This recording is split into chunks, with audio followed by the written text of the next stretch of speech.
Hello everybody, my name is Pravus and welcome to Crusader Kings 3. We have a surprise DLC being released today, only announced a few days ago, and it is called The Northern Lords. Paradox Interactive was kind enough to send me an early copy of this DLC and are sponsoring today's video so I can show this off to you. Oh, and fun fact, Crusader Kings is actually going to be free to play for the next week, so if you haven't played it before, now is a great time to check it out. You can find a link in the description below. Now, The Northern Lords is the first flavor pack for CK3. It's not a big overarching expansion, it is a smaller, more targeted DLC with the goal of enhancing the gameplay and the flavor of a particular region and or culture.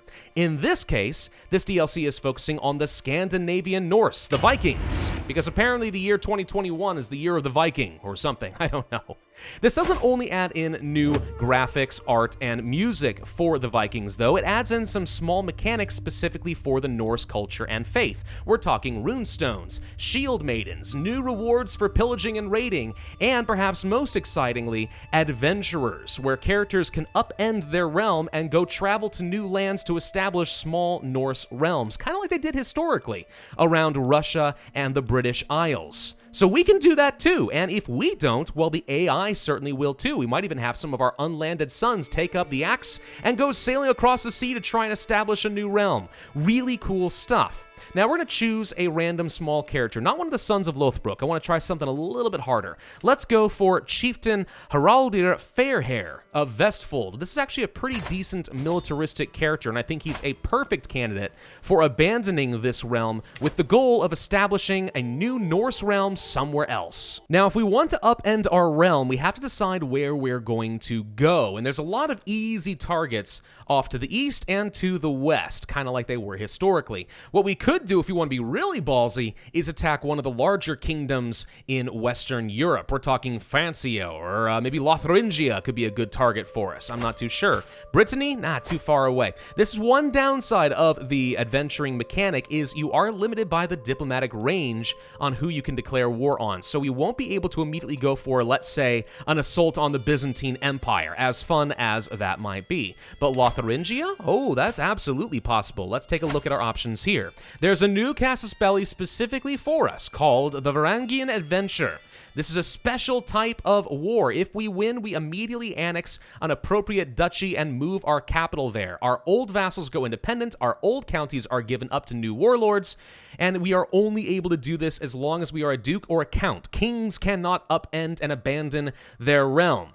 We cannot do this after the tribal era, however, so once we gain enough technology and we pass the year 900, this is no longer going to be something you can do. It's only for the early game if you want to have a really crazy start. Alright, now if we go for Lotharingia though, this would be a pretty difficult fight for us. They have a lot more troops than we do. That said, North Germanics launching their first adventure will receive 2,000 bonus special soldiers, with that amount going up for every same faith, same culture county they control in Scandinavia. In this case, I have two, Tunsberg and Oslo. So if we have both of these as North Germanics, we would be able to travel down here with at least 2,000 troops plus my own levies and have an even fight against Lotharingia. What if I wanted to conquer, let's say, Holland and completely supplant the Dutch with a new Norse kingdom? That sounds like a load of fun. Now that said, before we can declare this war, we do need to get up to a distinguished level of prestige. So the first thing we should be doing is gathering up more prestige and perhaps conquering some new counties that are of the same faith and the same culture, right? So what about our neighbors over here? These guys are North Germanic and they are of our religion, so we should be able to declare war on you, and we're gonna conquer this county real quick. Raise up the armies, let's go kill. So happens my character's actually a pretty darn good commander, so I think we'll be able to win this one without too much trouble. There we go. Now we just sit back and siege this down. There we go, no problem at all. Question, can I ransom you for some gold? Absolutely I can, and we'll just go ahead and do that because even if we release you, we're gonna take your lands anyway, so who cares? What about ransoming your daughter? You don't even have any more money. You know what? You can keep her. I don't really care. Offer peace. I am going to enforce my demands and take this county. Thank you. We get a little bit of extra fame and some prestige, working up toward that distinguished level. Now, because we won a war and had a pretty notable event for our character, we now have the option to raise a runestone, which costs us a bit of money, but it would get us some piety and some prestige. Also, also, one of our counties will get a special modifier. We can either have an Ancestral Runestone for popular opinion, a Conquest Runestone for control, or a Clout Runestone for a little bit of extra levy, all of which could be, you know, pretty darn helpful. Let's go ahead and carve up a runestone. Perhaps my vanquished foes?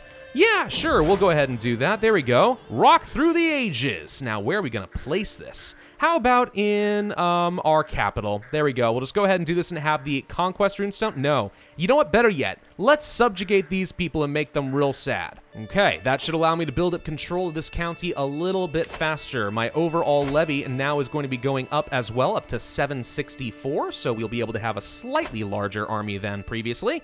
Who else can I go kill? I'm almost distinguished enough. Actually, everyone's looking a little bit stronger than me right now. Maybe I should slow my roll a tiny bit and let my levy regenerate. That's fine, though. There are some other things we could do. What if we wanted to determine our personal deity? Let's go ahead and dedicate ourselves to a particular god. Do you want to become a devotee to Odin, which is going to get me, what, some extra intrigue and piety per dread? How about Ullr, who is the god of war? We can have some extra martial. Also, movement speed in provinces affected by winter. See, winter is a new mechanic that has been added into the game, but not part of the DLC. It is part of the free patch. We have winter, we have new dueling mechanics between characters, and poetry, which actually works well for the Norse because apparently poetry is a virtue. This could be good for us depending on what we want to do. Thor, friend of humanity, extra stewardship and personal prowess, or Freyr, who is good for some fertility. You know, given the fact that my character is a homosexual and probably will not be having children quite as often, you know, we may actually want to go for some extra fertility just to increase the odds of having some offspring. Yep, you know what, we're going to go for Freyr. We're just going to increase our personal fertility. I think that is probably the right call. Aha, I raided my enemy and I slaughtered several of his troops, and now my glory is, in fact, widely known. Beautiful. Okay, so we've got all of that. I'm going to take his money and I'm going to go ahead and run for it. Since we are Vikings, we like to do the whole raiding thing. There we go. Let's disband these troops, and maybe what I want to do then is attack this guy, since I'm pretty sure I just killed enough of his troops that he's way weaker than me. Yep, let's go ahead and just declare a quick war. Raise up the armies. I have the superior commander anyway. The numbers are going to be a little close, so we can't afford to completely screw this one up, but I think we will win just fine. Haraldir is good at what he does. He has fair hair, don't you know? And that's 100%. We can enforce our demands and take yet another county. Okay, so now I have 4 counties that are under my control, which means we should have a pretty decent amount of troops that are going to be ready for a launch against Lothringia. Before we launch, let's take a look at some other cool stuff that was added in specifically for the North Germanics. We do have a rework of the innovation system here, including some unique ones specifically for the Norse, like Viking tactics, which lets us recruit different types of men-at-arms. We have longships, we have herds. Varangian Adventures unlocks that special casus belli only during the tribal era, that kind of stuff. This is all pretty nice. Also, we have special dynastic legacies for the Norse. Now, you still have access to the warfare, law, guile, all this stuff you had before, but we also have access to adventure and pillaging. Adventuring, giving you additional diplomatic range, which lets you go further to try and, set up new Norse realms and go adventuring a little bit further away. Also sending gifts, you can adopt other faiths a little bit more easily, etc. Or pillaging with sea wolves, space in the hold, practice kidnappers, just more rewards and better loot from raiding in general, which is awesome because I'm really big into raiding in this game. It's a fun thing to do during peacetime. Anyway, are we ready for our war against Lothringia? I think we might be. I don't think they have any allies. Nope, they do have an ally. Who would that be? King Louis of Italy. Not feeling absurdly worried about that. I think we're going to go for a Varangian Adventure against Lothringia, and we're going to try to conquer, let's say, I think Holland would be kind of fun. I mean, there might be better options, but this one should be okay. Alternatively, we go for something like really far down here and establish ourselves as Norse amongst all the Christians. So I imagine that's going to get me probably a lot of enemies kind of early on. Let's not worry about that. We're just going to go for the coastal territory of Holland. I think that's what we want to do. All right. We are going to declare our war, and let's see how many free troops I get. It better be a lot. We have gained an army of 800 men. I think I was promised 2,000? I'm pretty sure I was promised 2,000? No, not 2,000? 200 per? That can't be right. Nothing in this world is certain, especially in times of war. The Vestfolder Varangian Adventure against Lotharingia is no different. As this conflict is no longer against King Lothair of Lotharingia, did he just die? But against the Duke of Holland instead, because somehow when I declared this, Holland became independent. What just happened? Okay. Well, now we can reevaluate. My goal is still the same. You better believe I'm going to go and take on Holland. I was not given the 2,000 men that I was promised, I'll tell you that much. That definitely did not happen. Where are we going to go? Start in Ostfriesland, kind of work our way down? Yeah, that's probably a good place to start, or go directly for the capital. But then if we do a landing penalty, we might get hit pretty hard. Let's start off over here. Oh, okay, he came to fight me and did not last very long. Bye, buddy. Wow, that guy got slaughtered. Okay. And a little siege, and boom, that gets me up to 100%. I am going to enforce my demands, and I'm going to uplift all of my troops and move over into Holland. So be it. Pause, pause, pause. Disband all. We don't need these troops here anymore. Thank you very much. Laws have been replaced. We are now a mighty Jarl. If you look back home, we can see that it looks like all of my chiefdoms back home have been lost. Actually, you can see my character now has changed out. So the local warlords have now gone forth and taken over each of these individual counties, which leaves a bit of room for everyone back in Scandinavia to take a power grab and start grabbing some more territory of their own. But we own Holland. I have moved my capital right down here and gained the trait Adventurer, which means I get extra martial and prowess per level of fame. Not to mention men-at-arms maintenance minus 50%. That's actually pretty substantial. Not gonna lie. And we can ignore negative culture opinion. Wow, this is actually pretty good. I like it. Well, maybe we should try getting some unique Norse men-at-arms. These seem pretty decent. Now, Huskarls probably won't do me a lot of good because they're especially good in the Tagas and the forests back in Scandinavia. We don't have any of that. But these veterans, these Bondi, where we're surrounded entirely by plains and farmland, these guys would be pretty solid. These Vigmen, for example, don't do quite as much damage as a regular bowman, but they have a lot more toughness and some extra screening capabilities. What does screening do again? Defeated army reduces the number of casualties they've taken in the aftermath based on their screen value. So we can save a lot of our manpower if we start to lose some battles early on. That could be helpful. Hey, Europe, fun fact about being Norse. I can kill literally anyone near me at any time, regardless of claims. Little Antwerpen right here, for example. You seem to be left behind with no one to defend you. A free county? Absolutely. I will conquer and take. Well, that was kind of fun. I feel like maybe we should go raiding a little bit or something, you know? Hey, there's a church over here. There's a bishopric in Ghent.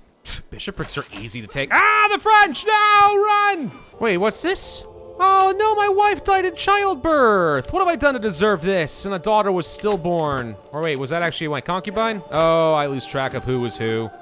Nope, it was my spouse. Well, that is unfortunate. Okay.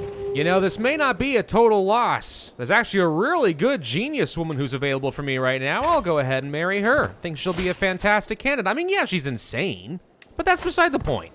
She's got good stats, dude. My God, I am an absolute terror to this countryside. All I'm doing is going around and burning everything in sight. God, I love being a Viking. It's so stinking fun. All right, let's get ourselves a couple more traits over here. Army gold maintenance reduction and levy reinforcement rate sounds awesome. We're almost ready to go for the overseer trait. That would be great. How much money are we holding on to? I can carry more, but there's no one else really for me to raid, except for maybe the city of Brussels. Don't tell Quill 18, I promise he'll only get upset. All right, bring this all back, and thank you, more gold and prestige for me. God, I love being a Viking, it's so fun. What on earth is this? Viking adventurers, neutral army, 8,000 troops? Who the heck raised 8,000 troops to invade France? Oh my God. All right, clearly that's what I needed to go for. Commandered by who? Jarl Sigfrob, you, of the Northman army. Do you even have, you don't have any particular claims, you're just a random adventuring party of evil Vikings, 8,000 strong. My God, why can't I have that? You know, I don't think the Vikings will mind too much if I come over here and just burn this stuff. I mean, the French seem to be occupied with other problems right now, don't you think? Let's go and just burn some nearby churches and baronies down. It's free real estate at this point. Okay, so what just happened here in France? Flanders exists as a new Norse holding. Hello. With 4,000 troops, almost all of them being special soldiers. Clearly, whoever Jarl Sigfrid was, this guy did it right. I'm not sure what he did that I didn't, but he did it right. He got loads of troops and could take on France. Clearly, there's a lot of potential power in this whole adventuring mechanic. But I'm happy with Holland, but you know what? Good for you. And it's nice to have a Norse neighbor who's not gonna throw me to the wolves with France. Maybe we should have my daughter marry our new neighbors. That would get me a pretty powerful alliance. I like that idea. Yeah, so, I mean, it's gonna be a little while for him to grow up, but yeah, let's go for this. And we'll get ourselves a little alliance. Perfect. The Norse are teaming up. Well, we're out of targets in France and Germany. Time for us to start raiding in England. Good lord. I'm actually kind of worried that maybe... Oh, I'm a Viking now. That seems very appropriate. Good lord, just let me see what the title does. All right, we get extra martial prowess, prestige, and opinion of Viking characters. Nice. I'm a little bit worried, actually, that maybe the Norse are a little too powerful in the current version of the game, because it seems like everyone in the North is getting absolutely wrecked by the Norse right now, which is awesome, but at the same time, might be a little too powerful, I don't know. Let's see, maybe some more runestones for all of my conquests. Let's see, we want to place it in probably Arnheim, where I actually just conquered it, and that'll give me some general opinion and such. That all seems kind of nice. Could go on a pilgrimage now if we wanted to, which would be a great way to get some extra piety. A little on the expensive side, though. I think I will pass on this, because we are now very close to being able to form the Kingdom of Frisia and declare ourselves a proper king. Actually, if we take a look at that, how close are we? We actually do have enough de jure counties. It's now just a matter of creating a duchy title and getting 500 gold together, which basically means I just need an absolute ton of money. So, best solution? Go Viking. Oh my god, the Bishopric of Canterbury has 63 gold? I love the English. These guys are so juicy. We could hold a Great Blut. I have not done one of these yet. This could be fun. We're gonna sacrifice some people to the gods.